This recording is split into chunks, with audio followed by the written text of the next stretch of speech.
You are not seeing reality. You are seeing your interpretation of reality.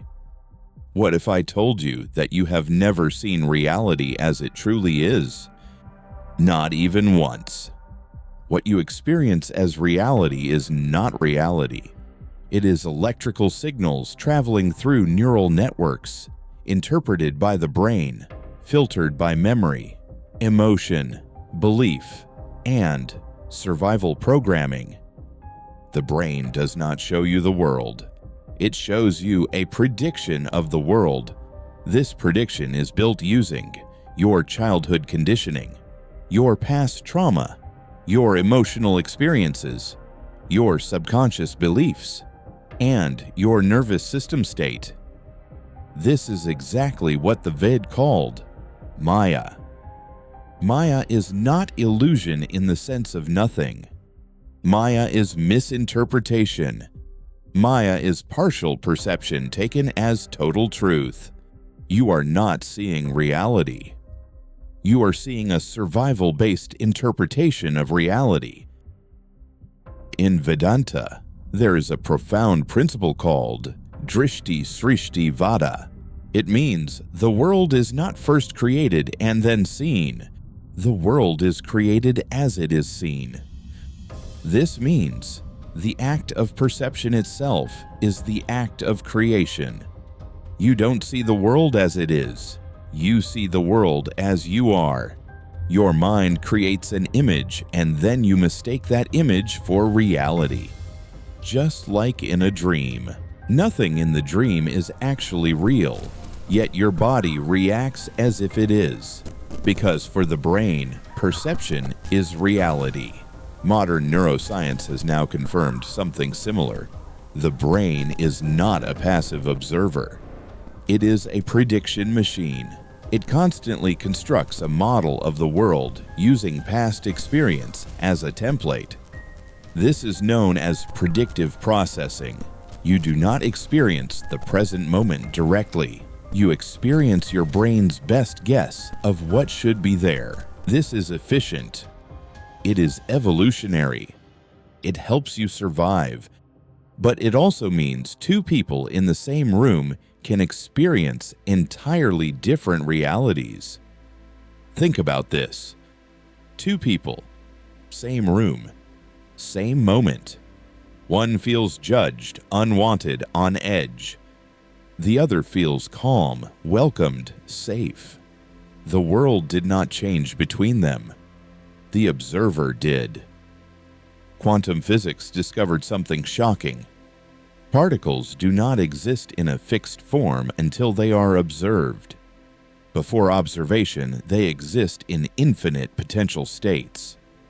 The moment they are observed, they collapse into one form. This is called collapse of the wave function. What does this mean? Reality is not fixed. Reality is fluid. It waits.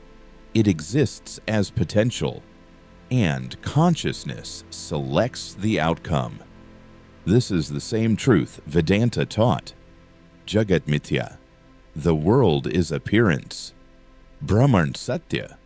Only infinite consciousness is real. Consciousness precedes reality, not the other way around. You are not reacting to reality. Reality is responding to you. Our thoughts, beliefs, and awareness are not separate from reality, but interact with it, much like a river responding to stones within it. Hence, reality, or at least our experience of it, is an ongoing process, not a static photograph. You are unconsciously selecting which version of reality you experience.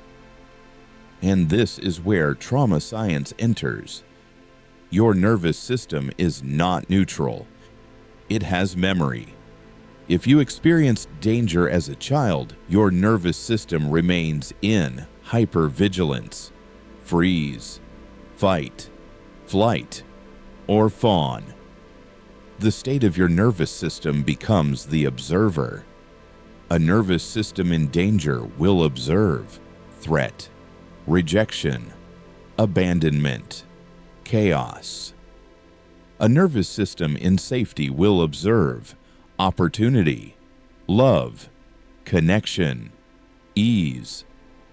Two people in the same room are not seeing the same reality, not because of the room, but because of the observer inside them. This is Maya on a biological level. 95% of your decisions are driven by your subconscious mind. That subconscious mind is mostly formed by the age of 7. Your childhood experiences become neural pathways, emotional patterns, belief systems. If you experienced inconsistency, you expect abandonment. If you experienced chaos, you expect instability. If you experienced neglect, you expect invisibility. If you experienced criticism, you expect rejection. These beliefs become your identity. Then our identity runs on autopilot.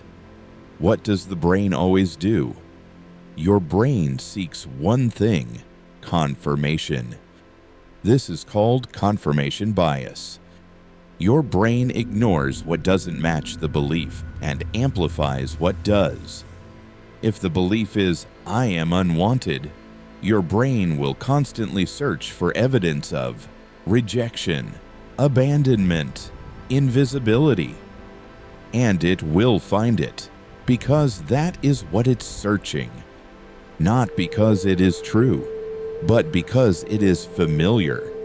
This is why two people can have different relationships, different opportunities, different outcomes, different realities in the same world, but they are not living in the same world. They are living in different projections of consciousness. Maya is personal. Here is the most powerful part. Right now, in every moment, you are standing in an infinite field of possibilities. Hence, you stand within infinite potential realities. But your brain and nervous system collapses only one potential, and it collapses the one it is most familiar with.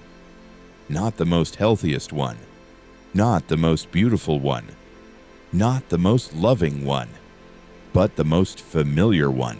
One that is most known. Your outer world is not happening to you. It is a projection of your inner world. Your beliefs create your perception. Your perception creates your choices. Your choices create your environment. Your environment creates your reality. This is not spiritual poetry. This is neuroscience, psychology, and Vedanta aligned. This is why people repeat the same patterns. Same type of partner, same rejection, same endings. It is not bad luck or destiny. It is subconscious observation creating reality. Drishti shrishti, seeing creating. Most humans remain trapped as the body, the identity, the belief, the story, the trauma. But Vedanta gives a way out. Tattvam asi. You are that. It means that. You are not your mind. You are not your past. You are not the belief. You are not the thought. You are not the wound. You are not the identity. You are the one witnessing them. When you notice I am anxious, ask who is noticing. That one is not anxious. That one is pure awareness. The moment you become the witness, you step out of the character and the spell of Maya weakens. You become the consciousness watching the character. That is liberation. Not changing the world, but remembering who is watching. The world is not happening to you. It is happening in you. Because consciousness is not inside your body. Your body is inside consciousness. This is advanced Vedanta. You are not in the universe. The universe is inside you. And when that realization settles, suffering dissolves. Not because the world changed, not because your life changed, but because the dreamer woke up. You woke up from the version of yourself that was dreaming. You are not seeing reality. You are seeing Maya, a neurological, psychological, spiritual, quantum projection. And the moment you realize this, the moment you step back and observe, you become something else. Not the story, not the trauma, not the body, but the silent witness watching it all unfold. And that is the beginning of freedom, beginning of liberation, beginning of spiritual freedom, beginning of union with the divine. A step towards moksha.